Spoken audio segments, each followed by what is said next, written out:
Hey guys, it's Christian with Micro IT here to show off the Sling Studio today. We're going to take a look at how this thing works and how we can get it set up to fit your needs. So what we're going to do, we're going to start off by pushing that power button. Now if this is your first time turning on your Sling Studio, it will actually turn on itself automatically. But if it's been plugged up already, you'll just want to tap that button, and it takes about 1 to 2 minutes with that blinking light, and you're gonna know you're fully connected and it's all powered on properly whenever that little blinking light turns solid blue.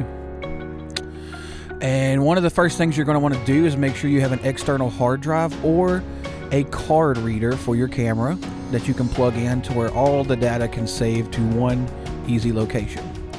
Once that's done, you're going to want to make sure that you have some type of audio fed into it, so you'll want to hook that up, and that'll probably be from your soundboard or some small mixer. Next, you're going to want to make sure that your camera is powered on properly. It's pretty simple. And here we're going to take a look at the Sling Studio camera links. So you'll plug that in, and then there's a little mount for your camera. And this is plugging it in from the camera link. Now it's connected to your camera right there. And this is what's going to send the signal back to the Sling Studio. So to turn it on, you'll just hold it. Keep holding until you see that little white light. And then it's going to start blinking on us. Blinkety blink, blink, blink, blink. The way you're going to know you're connected is whenever that blinking white light turns solid. Alright guys, so what you're going to do, you're going to click on the Sling Studio app on your iPad, and it's going to bring up the Sling Studio with an option to connect to the Sling Studio Wi-Fi. Now if you see the solid blue light, we have already made sure ours is solid blue, and we're going to join that. And we're just going to sit here for just a second as it loads.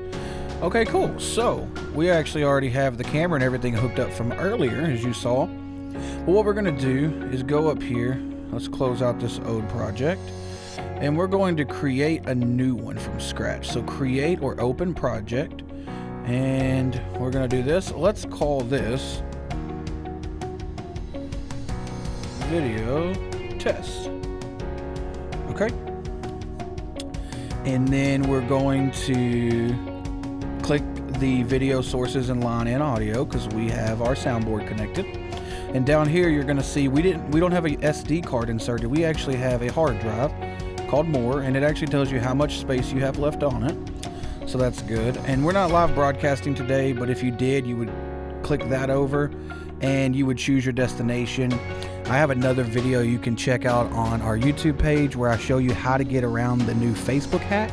So feel free to check that out if you'd like to, if you're having issues with Facebook. Okay, so we're going to create this video test.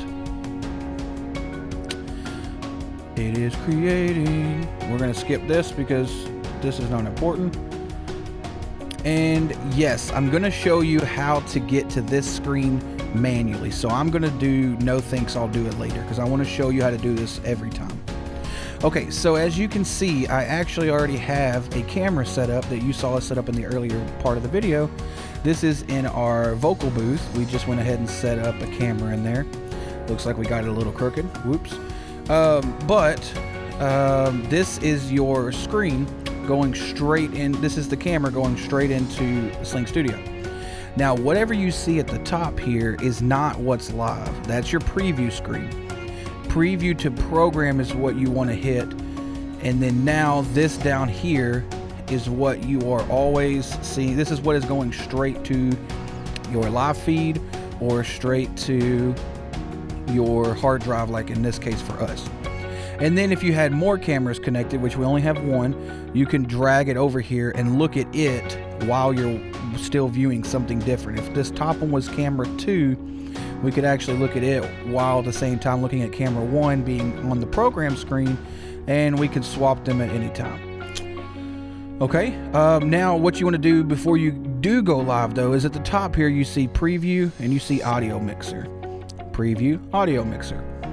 Now this would show your line in, which we have one audio connected to the soundboard as a headset mic that we have right now for when we're recording a video this week. But you would just want to make sure these levels look good. As long as it would be plugged up, there would be a little level meter line going up there. And that's all you would need to do there. You want to check on that periodically throughout your recording or your live stream just to make sure nothing's peaking. Go back to preview, and it looks like we are good to go. You would hit record. Okay, we've checked our audio. We like the picture. Normally right now it's crooked. And look, we're recording. So we're 6 seconds into a live recording, but it's going straight to our hard drive for storage for recording to use later. Okay. So we're going to stop that. Yes, I want to stop.